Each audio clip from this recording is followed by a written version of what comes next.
We're here in Okinawa. And what brings me to this beautiful, gorgeous island is just as much the beauty of nature as well as the horrors of man. One thing that particularly interests me when I travel anywhere is seeing war history, war monuments, real pieces of history, structures that have remained practically the same ever since the war. Those kind of things just fascinate me, they really do, and I kind of experienced that already by going to Hiroshima, and that was utterly mind-blowing. And then we come here to Okinawa, and Okinawa is filled to the brim of things like this, filled with sites where the war once occurred, and that they remain the same ever since. Okinawa was the site of the biggest, bloodiest battles in all of the Pacific War. It was a very important point because both the Americans and the Japanese knew and realized that after this, all that was left was the mainland of Japan. Where I am now is known as the Maeda Ridge, otherwise, as the Americans referred to it, Hacksaw Ridge. First impressions, it just looks like your everyday normal country with sort of a sheer limestone cliff over the edge here. But this was the site of one of the bloodiest battles in the entire island of Okinawa. Down at the bottom here, the bottom of the sheer cliff was the American front line pushing forward, and above, on top, defending with the Japanese. It was a back and forth battle. There was scale and mountain crawling up on nets just to be met with ferocious Japanese resistance at the top here. And here I am now. The site, hundreds and hundreds of both Japanese and Americans died on this very hill, on this very ridge, and here I am. And today, the cliff face is absolutely covered in forestry and foliage. But then back then, 75 years ago, there was nothing. It was barren, it had been completely blown apart. It was a battlefield. That's what it was, a battlefield, which is very, very hard to picture and imagine now. And if you've ever seen the movie of the same name, Hacksaw Ridge, then you would have known about how bloody, how ferocious this battle really, really was.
So now I'm in the operations room. So this is where all the highest ranking officials of the Navy would meet. And it's untouched.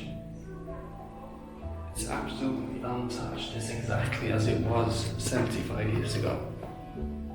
And to think that this was the very room where the highest leaders in the Japanese Navy would meet to discuss battle plans, discuss exactly how they were going to fight against the Americans. It's fucking insane.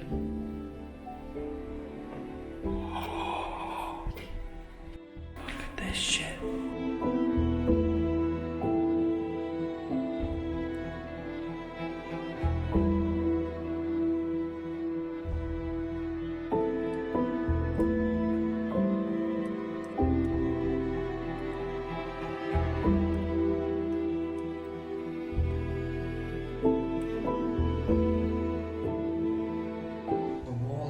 Riddled with,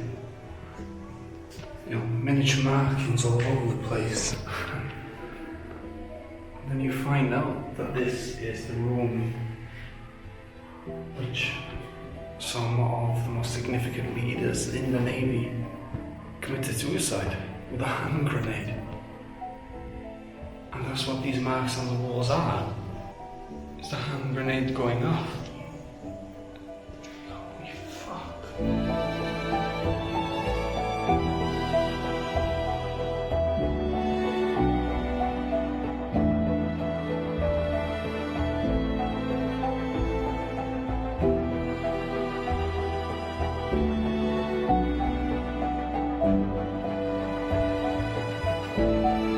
Madness to think what went on through these tunnels.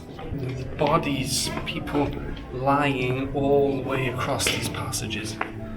Exhausted members of the Navy fighting to the death, and here they were.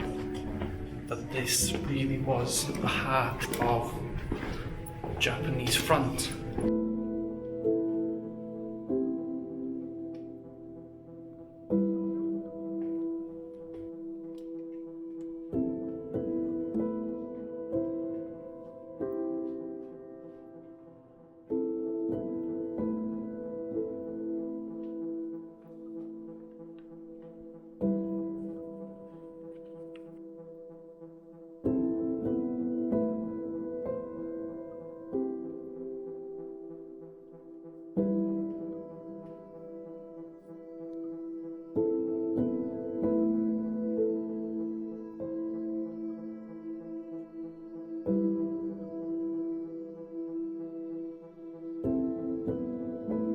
Go to attractions and it's been restored over and over, year after year,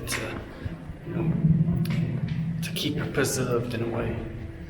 And then you come to this, it's untouched.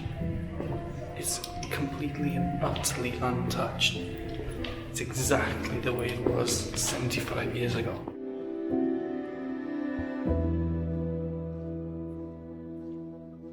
I'm able to touch stone that Japanese officers, that Japanese soldiers themselves touched, that they bled upon, that they died upon.